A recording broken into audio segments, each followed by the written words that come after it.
ம் அவ்வளோதான். சரி, நான் வீடியோ ரெக்கார்ட் பண்ணுறேன். ஓகே சரி ஸ்டார். கிளாஸ் டைம் இருக்கு, 10 நிமிஷம், ஒரு 5 நிமிஷம்.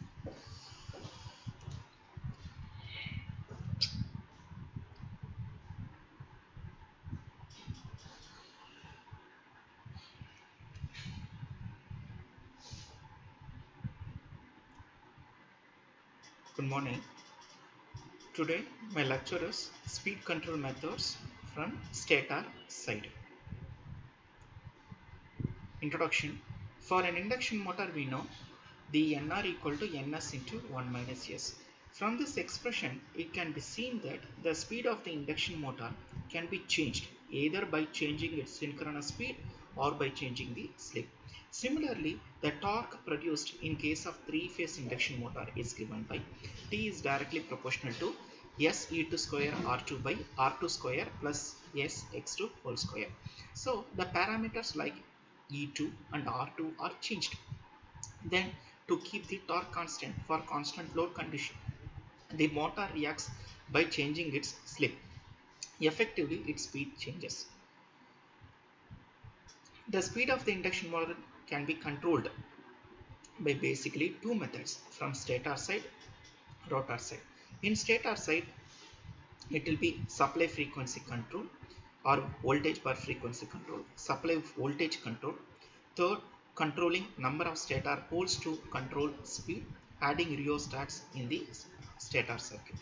From rotor side, it includes the following methods: adding external resistance in the rotor circuit, cascade control, injecting slip frequency voltage into the rotor circuit. Supply frequency control. First method. The supply frequency control is the other name called as variable frequency control. It is a method which is used to control the speed of an induction motor. The synchronous speed and therefore the speed of the motor can be controlled by varying the supply frequency. We know that synchronous speed equal to ns equal to 120 fs by p. Thus, by controlling the supply frequency smoothly, the synchronous speed can be controlled over a range. This gives smooth speed control of induction motor. This is a block diagram. There are three parts: converter, inverter and stator of an induction motor. The converter input is AC input, constant voltage, constant frequency. If you apply a constant voltage, constant frequency as a AC signal, which converts, the converter converts AC to DC signal. Then it is given as input to the inverter. We know inverter concept, it converts DC to AC. This AC supply only we are giving to stator, but it will be variable. Okay, the inverter will convert variable voltage and variable frequency in terms of AC supply. Okay, the normal supply is available in constant voltage, constant frequency AC supply. The converter converts this AC supply into DC supply. This DC supply is then given to the inverter. The inverter is a device which converts DC supply to variable voltage frequency supply. The AC supply which is required to keep voltage per frequency ratio constant. By selecting the proper frequency and maintaining voltage per frequency constant, a smooth speed control of an induction motor is possible. Second, supply voltage control. For the torque equation of induction motor, we know that E2 rotor induced EMF at standstill depends on the supply voltage. Also for low slip region, which is operating region of induction motor, the inductor reactance at a running condition is very much lesser than rotor resistance, hence can be neglected.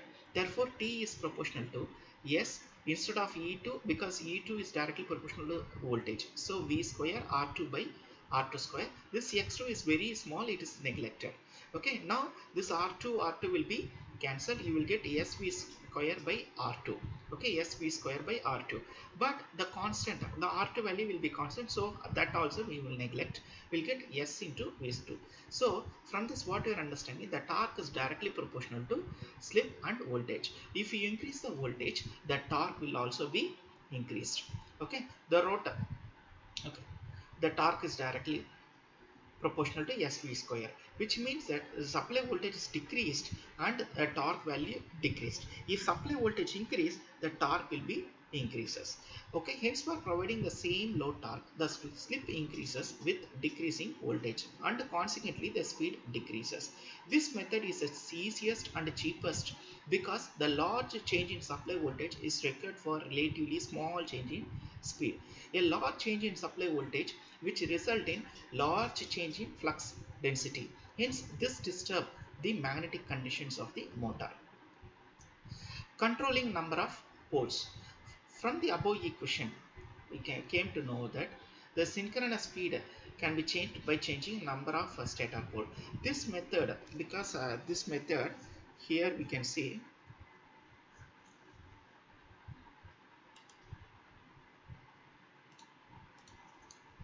okay, from this ns is equal to 120 fs by p. Okay, if p increases, number of poles increases, the synchronous speed will be decreases. Okay, this is the method. Okay, in this method, if you increase the pole, okay, if you substitute the pole p equal to 4, and you will get ns value will be 1500 rpm.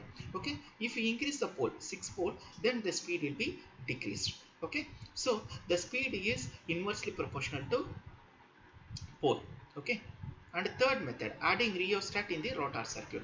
The reduction in stator voltage causes reduction in the speed. The rheostat can be varied as per required change in speed. The entire line current flows through the rheostat, hence there are large power loss. This method is not efficient from speed control point of view, hence used for rather than as speed control method. Speed control method.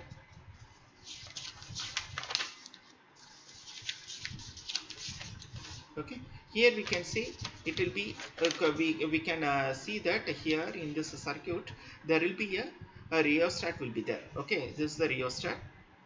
Okay, this is a variable rheostat. It will be a switch. Okay, if you switch on, if you turn on the switch, okay, the current flows in the rheostat. Then we have to vary the rheostat from lower to higher. Okay, it will be vary.